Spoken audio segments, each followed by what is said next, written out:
Let me explain about Hijokyo. It was built in 710. One reason why the capital was moved here is that the previous capital, Fujiwara-kyo, was very different from the Chinese capital Chang'an. For example, Fujiwara-kyo had the palace at the center, but Chang'an had the palace in the north. So, to better copy the Chinese model, a new capital needed to be built.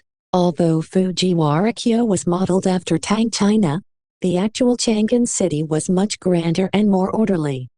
After visiting China via the Kintoshi missions, the Japanese realized they needed to adopt Tang-style systems more accurately. Hijokyo was built to accommodate about 100,000 people, but in reality, only about 50,000 to 60,000 people lived here. Most of them were low-ranking government officials who came here alone, leaving their families behind. High-ranking officials lived close to the imperial palace, but the lower the rank, the farther south they lived. People who lived near the main southern gate, Rajaman, had to walk over 5 kilometers, 3 miles, every day, taking more than an hour to reach the government offices. Kintoshi について。 Kintoshi. The purpose of the Japanese missions to Tang China was to gather information about international affairs and absorb Chinese culture. We don't know exactly what the envoy ships looked like, but they are estimated to have been large enough to carry about 150 people. These missions were known to be very dangerous. Some records say that people assumed the chance of a safe round trip was as low as 1 in 4. But in fact, 14 out of 18 ships returned safely. That's about a 70% survival rate. The ships had 3 rooms, a private room for the main envoy, a shared space where others slept side by side with their luggage, and a kitchen area for making meals. Only the ambassador had a private space. Everyone else had to spend the long voyage in the dark, cramped space below deck. Who were chosen as envoys? Only highly skilled and knowledgeable people were selected. They represented Japan, so they had to behave with dignity and intelligence. Some died on the way, and some may have become great historical figures if they had survived.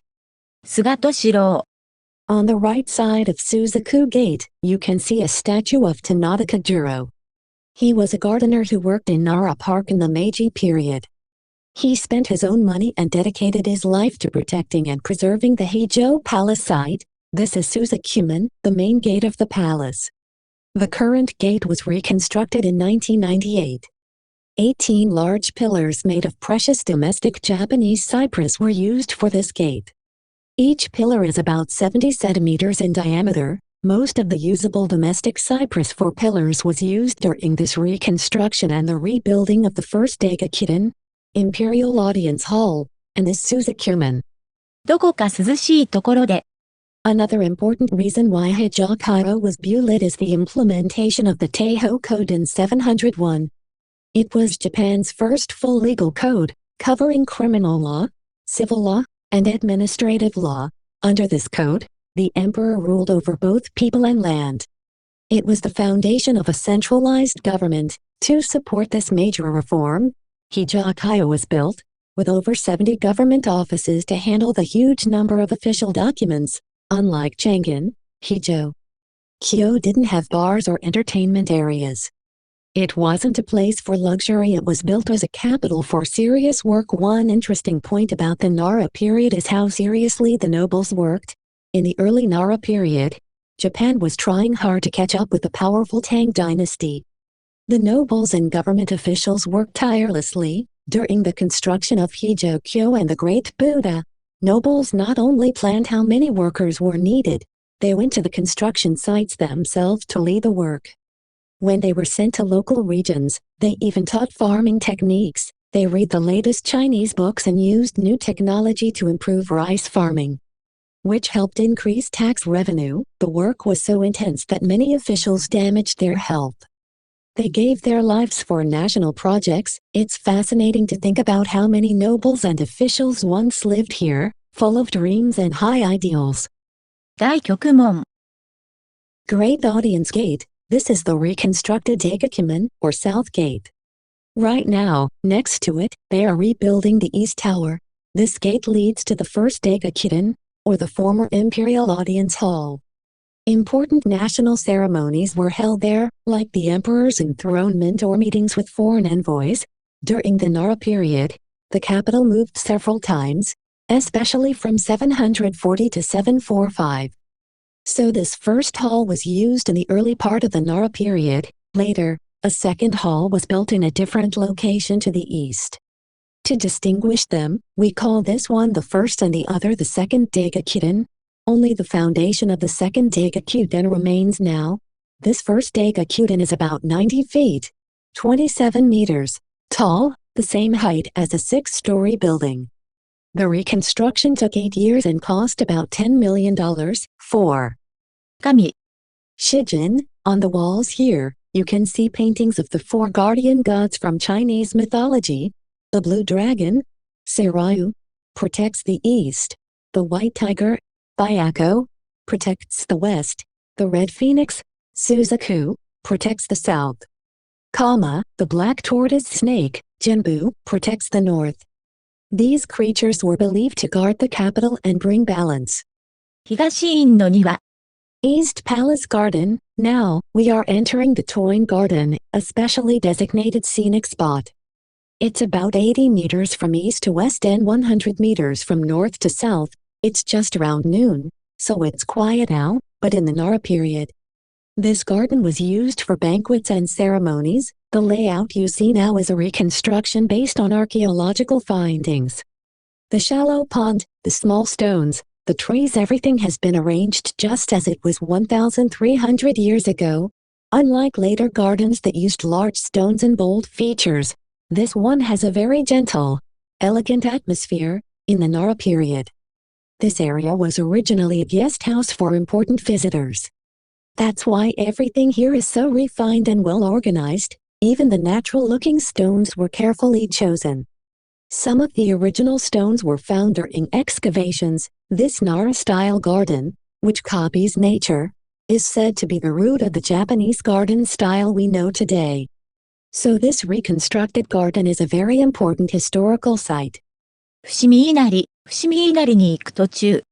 We're now heading to Fushimi Inari Shrine. This shrine was founded in the early 700s and is the main shrine of all Inari shrines in Japan. Let me explain the name Inari. It comes from an old legend. A god appeared carrying a bundle of rice plants on his back. If you look at the Chinese characters, Ein means rice plant, and Ni means to carry. That's why it's called Inari Shrine. Originally, this shrine was known as the god of agriculture, especially rice farming. But as Japan became more industrialized, the god of Inari also came to be worshipped as the god of business and success. Today, there are around 30,000 Inari shrines all over Japan. Inari shrines protect the local people and are worshipped as guardians of both farming and business. For example, there's even an Inari shrine on the roof of a big department store. On the 1st and 15th of every month, employees go there to pray for business success. Also, the vermilion red color used in the shrine is a symbol of a good harvest. 鳥居の前、 Now we are in front of the Torii Gate, the entrance to the sacred area. It's respectful to bow here before entering. Also, please walk to the side, not through the center, because the center path is believed to be used by the gods. 狐の狛犬像。 Look at these stone foxes. Foxes are seen as messengers of the god worshipped at Inari shrines. This one is holding a key in its mouth. It's said to be the key to the rice storage. Some people also believe it represents the key to success. The other fox has a jewel, which symbolizes the spirit of the gods. If you look around the grounds, you'll see many fox statues. Some have ears of rice or scrolls in their mouths too. There's a famous legend that explains why foxes are seen as divine. A long time ago, rats were damaging the rice fields. But when a pair of foxes appeared, the pests disappeared. Some say the foxes also came to play in the fields and left their droppings, which worked as natural fertilizer. Thanks to them, the rice grew well, and the people were very thankful. That's why foxes came to be seen as sacred messengers of the god of rice and prosperity. 神道について、 About Shinto and nature worship in Japan, in ancient times, People were afraid of natural forces like wind, rain, and lightning. Since Japan was an agricultural country, people felt that nature was much stronger than humans. So, they started to respect and worship nature as gods. After people began growing rice, they started holding ceremonies to thank and pray to many gods for a good harvest. People believed that spirits lived in natural things like mountains, rivers, trees, rocks, and ponds. For example, mountains were often seen as gods themselves. That's why Japan is said to have countless gods, or as we say in Japanese, Yoyorozu no Kami, literally 8 million gods. 神道 Shinto is Japan's original religion, and it has been deeply connected to daily life for centuries. In the past, whenever there was an important event or ceremony, people would invite the gods to join them. That's how shrines were created, as special places to welcome the gods. You might think the main purpose of these ceremonies is to pray for something, like a good harvest. But actually, the main goal is to entertain and please the gods, so they stay happy and continue to bless us. 楼門 This is the tower gate, called Roman. Look closely. You'll see a young man and an old man holding bows and arrows. They are guardians called Zujin. Their job is to protect the gods. 都門殿 Usually, a shrine has just one hall for worship, but this one has two. That shows how important and high-ranking this shrine is. The lanterns here are also unique. Look at the patterns. You can see the 12 zodiac signs carved into them. 本堂 The main shrine building is a special architectural style called Nagazukuri. Let's pray. 本堂の後 Now let's look around the grounds. There are about 5,000 torii gates in this area. Most of these gates were donated by merchants or companies. They are a way to pray for success in business. If you look on the back of each torii gate, you'll see the name of the donor written in black ink. The cost of donating a gate depends on its size, but they usually range from 300,000 yen to 1,900,000 yen. Some people donate a gate when they pray for something important, and others offer it after their wish has been granted. As a way to say thank you, please look at the roof. It's asymmetrical. One side of the roof is longer, but it still looks beautifully balanced, don't you think? 剣殿 Next to it is a building called Ganden. It's a temporary place where the god can be moved during repairs to the main shrine. Look at the front. There are 5 doors. That's because this shrine enshrines 5 deities. Greater than sign. 千本鳥居 Now, let's walk through the famous Senbon Torii, which means 1,000 torii gates. It's one of the most iconic spots in Fushimi Inari. 途中ポイント Now we are at the middle point between the lower and upper parts of Mount Inari. This area is called Akashahaheisho. It's a special place for worship. Look at these wooden plaques. They are called ema or votive tablets. People write their wishes or prayers on them. After their prayers are answered, they also offer them here in banks at Fushimi Inari. The ema are shaped like foxes, which makes them quite unique. 重軽石 This is the ema karuishi, or heavy light stone. If you lift this stone easily, your wish is said to come true soon. Would you like to try? Even for me, it feels heavy. That means we need to make effort to achieve our goals. 稲荷山の途中 If you go all the way up and down Mount Inari, it takes about 2 hours. The path is about 4 kilometers, and the mountain is 233 meters high. But today, we don't have enough time, so we'll go back the same way we came, through the Senbon Torii. On the way down, please look at the backs of the torii gates. You'll see the donors' names written in black or white. As Japan became more industrialized, more companies started donating these gates. 新年の祝い方 Fushimi Inari is one of the most popular shrines in Japan.